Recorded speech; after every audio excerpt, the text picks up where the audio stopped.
अभिनंदन, आभार, आदर, नमस्कार। मैं कुंदन कुमार सिंह महामना एजुकेशन हब के इस वीडियो में आप सभी का स्वागत करता हूं। तो दोस्तों, बनारस हिंदू यूनिवर्सिटी ने अपना काउंसलिंग पोर्टल साल 2020 के लिए फाइनली अपडेट किया है और इसमें यह लिखा हुआ है कि ये प्रक्रिया ऑनलाइन और ऑफलाइन दोनों माध्यम से होगी। हालांकि आज ही लगभग 12 बजे 1 बजे के आसपास हमने ट्विटर के माध्यम से इसकी शिकायत करी थी कि काउंसलिंग का जो पोर्टल है वो अभी तक अपडेट क्यों नहीं किया गया, और उसके साथ ही साथ बनारस हिंदू यूनिवर्सिटी के जितनी भी अथॉरिटीज़ हैं सबको हमने उसमें टैग भी किया था।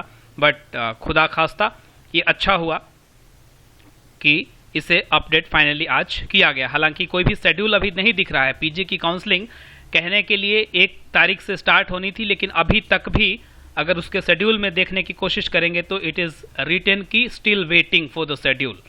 कोई बात नहीं, लेट अस सी। जो भी गाइडलाइंस हैं आप सभी के लिए जारी किया गया यूनिवर्सिटी के द्वारा, वो हम जानने की कोशिश करते हैं।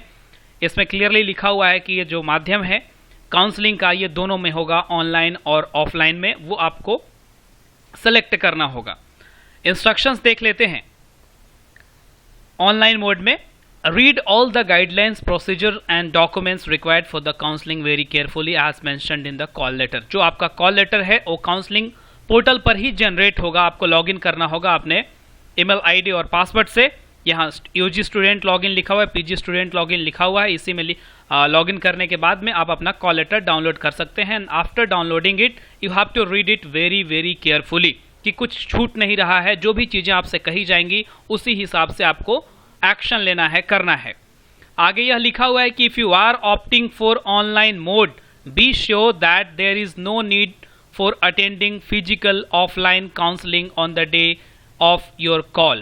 5 days will be given from the date of receipt of call letter to fill preference entry and uploading documents. ये क्लियरली लिखा हुआ है कि अगर आप ये ऑप्ट करते हैं कि हमें ऑनलाइन मोड की काउंसलिंग पसंद है, तो आपको कोई भी ज़रूरी नहीं है कि आप यूनिवर्सिटी कैंपस में जाइए और ऑफलाइन फिजिकली प्रेजेंट होकर काउंसलिंग करवाइए।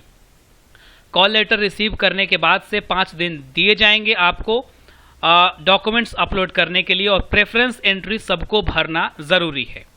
आगे बताते हैं। तीसरा नंबर जो पॉइंट है, लिखा हुआ है कि download call letter for counselling from your student login of counselling portal of bhuonline.in. You are advised to check bhuonline.in counselling portal every day. That is what I am saying कि जितने भी aspirants हैं, result declare होने के बाद में आप bhuonline.in जो काउंसलिंग पोर्टल है उसको हर दिन, बल्कि दिन में 2 बार चेक कीजिए कि आपका कॉल लेटर जनरेट हो रहा है कि नहीं हो रहा है।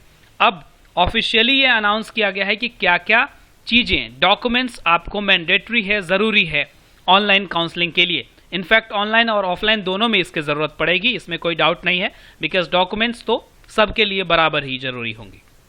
सबसे पहला है class 10th marksheet for the date of birth. 10वीं का मार्कशीट जरूरी है। फिर इंटरमीडिएट की marksheet must be for UG course. जो भी यूजी के एस्पिरेंट्स हैं उनके पास क्लास 12th के मार्कशीट होने चाहिए। For PG courses all semesters and year marksheet होने चाहिए। अगर आपने सेमेस्टर से पढ़ाई करी है या ईयर से पढ़ाई किया है तो सारे मार्कशीट आपके साथ होने चाहिए। आपके साथ in the sense you have to upload it if you are opting online mode. Caste certificate and income certificate has to be there. अगर आपके पास कोई कैटेगरी है तो कास्ट सर्टिफिकेट जरूर होगा, और इनकम सर्टिफिकेट सभी के लिए आवश्यक है।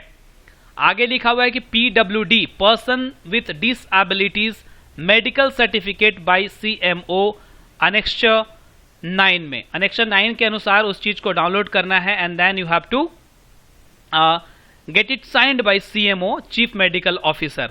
EWS certificate to claim seat under economically weaker section quota. BHU student certificate for IP और BHU कॉलेज एम्प्लॉय वर्ड। अगर आप BHU के स्टूडेंट हैं, जैसे जो UG वहीं से करे होंगे और PG के लिए जा रहे हैं, तो they have to give a student certificate. और अगर कोई एम्प्लॉय वार्ड है तो उसका भी सर्टिफिकेट बन जाएगा। इसके बाद अनेक्स्टर 10 डिक्लेरेशन फॉर ऑनलाइन काउंसलिंग। अनेक्स्टर 10 से एक डाउनलोड किया हुआ चीज होगा, उसमें आपको वो कर देना है ऑनलाइन काउंसलिंग की डिक्लेरेशन। आगे लिखा हुआ है ये 5 नंबर पॉइंट में बहुत इंपॉर्टेंट कि the other documents if available may be uploaded, and if not, then upload signed undertaking for missing documents for a submission within the stipulated time. कुछ डॉक्यूमेंट्स हैं जो अगर आपके पास हैं तो अपलोड होने चाहिए, अगर नहीं हैं तो वो अंडरटेकिंग साइन करके देना चाहिए कि आपके पास ये डॉक्यूमेंट्स नहीं हैं and you have to submit with the given time. इस तारीख तक आप उसको दे देंगे हर हाल में, जिसके अंतर्गत ट्रांसफर सर्टिफिकेट आते हैं, कैरेक्टर सर्टिफिकेट आते हैं, माइग्रेशन आते हैं, एंटी रैगिंग आते हैं और रेसिडेंस कम डोजियर फॉर्म आते हैं. वो सब कुछ आप डाउनलोड कर पाएंगे जो कि काउंसलिंग पोर्टल पर उपलब्ध होगा. इसके बाद छठा नंबर में लिखा हुआ कि candidates are advised that scan or take a picture of the documents mentioned above in the good light condition and sharpness so that all details should be visible to admission committee. Files should be in JPEG format. If you have more than one page of document for graduation mark sheet section, take picture of multiple pages and convert to one PDF and upload. तो आपको या तो scan करना है या सुंदर सी picture उसकी लेनी है ठीक ठाक विजिबल लाइट में, ताकि आपके सारे जो डिटेल्स हैं उसमें दिख पावे. और अगर आपका एक से ज़्यादा पेज में कोई डॉक्यूमेंट है तो उसको 2-3 पिक्चर लेकर के उसको एक PDF में कन्वर्ट करके फिर अपलोड करना है. तो इट टेक्स टाइम, इस चीज़ को बहुत ही केयरफुली कीजिएगा.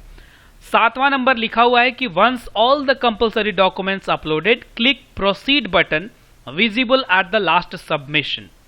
तो जैसे ही आपके सारे कंपलसरी डॉक्यूमेंट्स रेडी हो जाते हैं, अपलोड हो जाते हैं, then you have to click on proceed button, जो कि आपके वहां पर विजिबल होगा, प्रोसीड लिखा हुआ. इसके बाद कुछ और चीजें हैं. देखिए, after upload preference entry page will appear. जैसे ही आप सारे डॉक्यूमेंट्स अपलोड करने के बाद आगे बढ़ते हैं प्रोसीड पे, तो वहां पर एक प्रेफरेंस एंट्री आएगा. For UG courses fill the qualifying marks, exam marks in the preference entry, mostly 12th marks. अब सोचिए, ये हर बार गलतियां करते हैं बच्चे. क्वालिफाइंग मार्क्स में क्या लिख देते हैं वो कि जितने नंबर प्राप्त किए हैं वो एंट्रेंस एग्जामिनेशन में. नहीं, वो नहीं लिखना है. आपके परसेंटेज लिखने हैं क्लास 12th में कितने मार्क्स आए थे यूजी के लिए. अगर पीजी के हों तो आपको ग्रेजुएशन के मार्क्स, CGPA या परसेंटेज वहां पर लिखना है. In case the last year results are awaited, upload all except final year marksheet. अगर आपके फाइनल ईयर के प्राप्तांक नहीं आए हैं तो उसके अलावा जितने भी हैं उनको जरूर लिख दें, उस हिसाब से कैलकुलेट करके.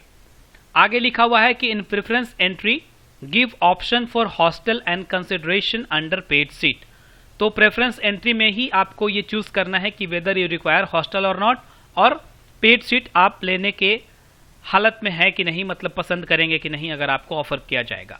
Most important entry is giving preference order for courses, subject combination and campuses college. और उसी प्रेफरेंस एंट्री के अंदर आपका क्या क्या होगा, किस कोर्स को लेंगे, सब्जेक्ट कॉम्बिनेशन जो सबसे ज़्यादा ज़रूरी है खास करके सभी यूजी कोर्सेस में, और कौन कौन सा कैंपस कॉलेज में आप इच्छा रखते हैं इन केस आपको ऑफर किया जाता है.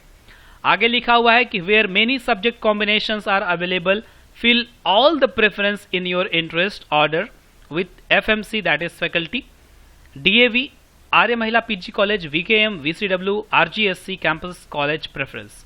In PG courses, there will be preference of course and campus college. Fill your preference, save and confirm. तो प्रेफरेंस एंट्री पीजी के लिए तो ज़्यादा लंबा चौड़ा नहीं होगा क्योंकि उनको कॉम्बिनेशन कुछ है नहीं, लेकिन यूजी के स्टूडेंट्स के लिए कॉम्बिनेशन होगा. उनको ज़रूर ये बहुत अच्छे तरीके से करना है. और बहुत सारे कोर्सेस इनफैक्ट पीजी के एप्लीटेड कॉलेज में है भी नहीं. इसके बाद आपको कंफर्म कर देना है सेव करने के बाद.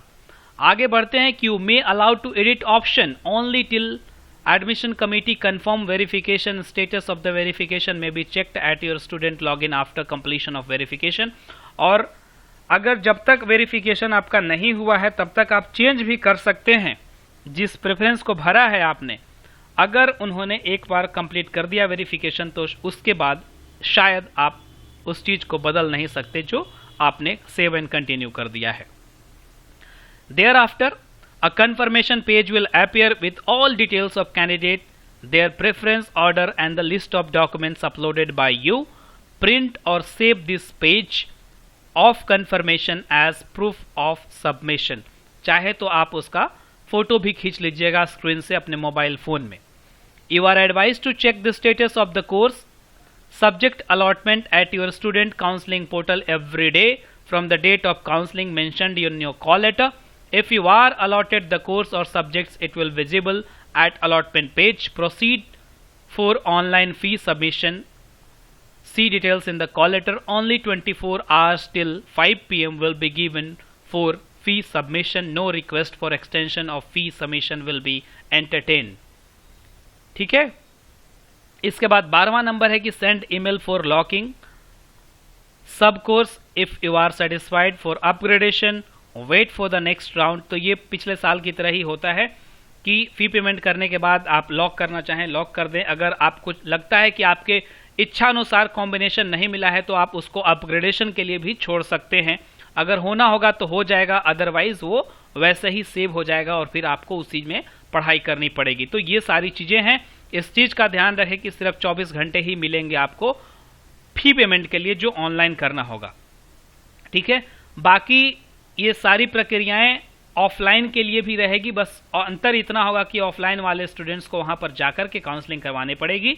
इसमें भी वही प्रोसीजर है, लेकिन यहाँ आपको कैंपस में जहां बुलाया जाएगा वहां पर जाना है, जो आप सेलेक्ट करेंगे offline counselling. If you are opting for offline mode and attending physical counseling, then no need of uploading documents but fill the preference entry। लेकिन preference entry भरना सबको जरूरी है। rest everything is the same।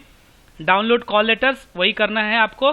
same document self attested one set photocopy are also required during offline physical mode counseling except annexure 10। और जितने भी important documents है उनको साइन कर लीजिएगा और उसका जो है फोटोकॉपी रख लीजिएगा। ठीक है, मतलब फोटोकॉपी लेके उसका साइन कर लीजिएगा, सेल्फ अटेस्ट कर लीजिएगा। Rest everything is the same.